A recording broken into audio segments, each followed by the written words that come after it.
Welcome to Exactix, the online alternative to calling 811. If you are digging at a single residential address, this tutorial walks you through the process of submitting a locate ticket. In the previous video, you registered for your Exactix account. Now we'll walk through completing a ticket. We left off on the ticket dashboard screen. Let's begin by clicking the new button in the upper right-hand corner of the screen. The contact information provided during registration has been automatically entered under the excavator information section. Changes cannot be made to the fields that have been grayed out. You can make changes to the rest of the information as needed. Fill in a fax number if you have one, your callback hours, and a cell phone. The field contact is the person utility companies will contact when they have questions about your job or the dig site.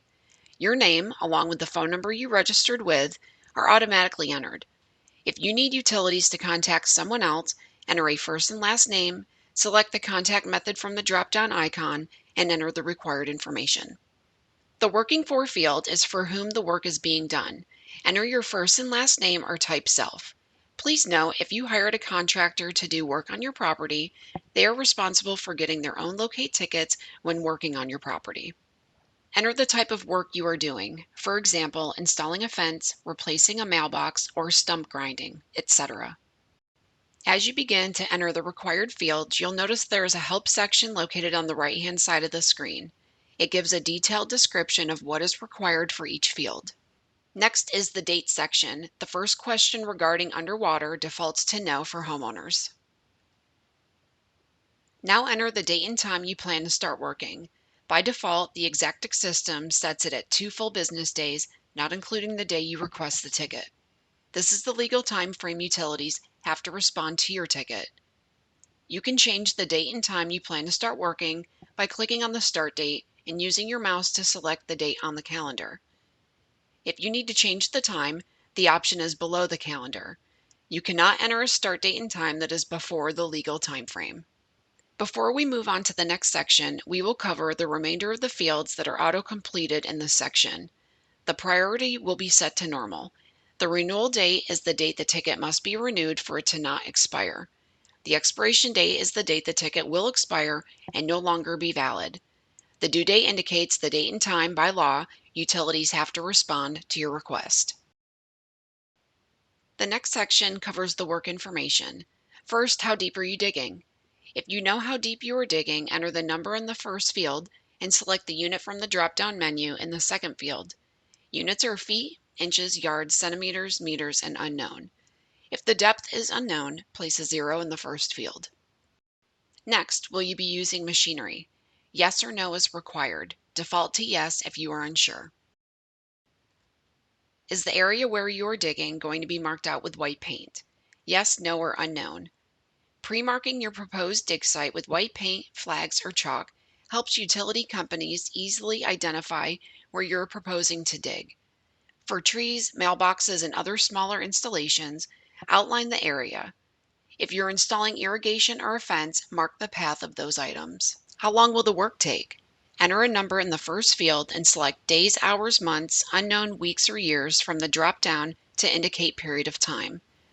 If the duration is unknown, place a 0 in the first field. Will there be directional drilling? Yes, no, or unknown. Is a permit needed? Yes, no, or unknown. If you answered yes to a permit needed, please type the permit number in this field. If you do not have the permit number, enter NA. Next, is this ticket required as a result of damage to an underground line? The system defaults to no for homeowners. The site information begins with the dig site type. It automatically defaults to street address and selects Florida. The home address you provided during registration has been entered along with the place. Begin entering the county name where the dig site is located and select the proper name from the drop-down. At this point, you will see a map open on the right side of your screen that replaces the help screen if you had it open. To further pinpoint your dig site location, you will enter the nearest cross street. A drop-down menu shows you the nearest cross street and their distances to the dig site address. Select the appropriate near street. If it is within a quarter mile of the dig site address, select the quarter mile box. If farther, skip the check box and add the approximate distance into the how far field. Enter the name of the community if it applies, and then the lot number if you have it. The next field is where the digging will take place. Select all that apply. Use the remarks section to list information to help the locator access your dig site. Examples may include a gate code, directions to your home, or a dog in the backyard. The header section is a short phrase to catch the immediate attention of the receiving party. This field is not a required field and may not be viewed or processed by the utility locators. If you do not have any information to place in the header, then leave the field blank.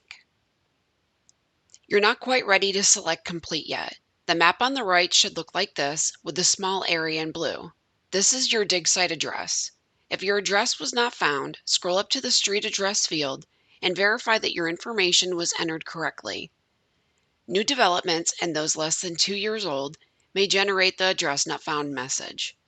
When this happens, choose the option for incomplete. Then contact 811 and select option 1 to have one of our agents complete manual mapping of your location. Verify that all information is correct.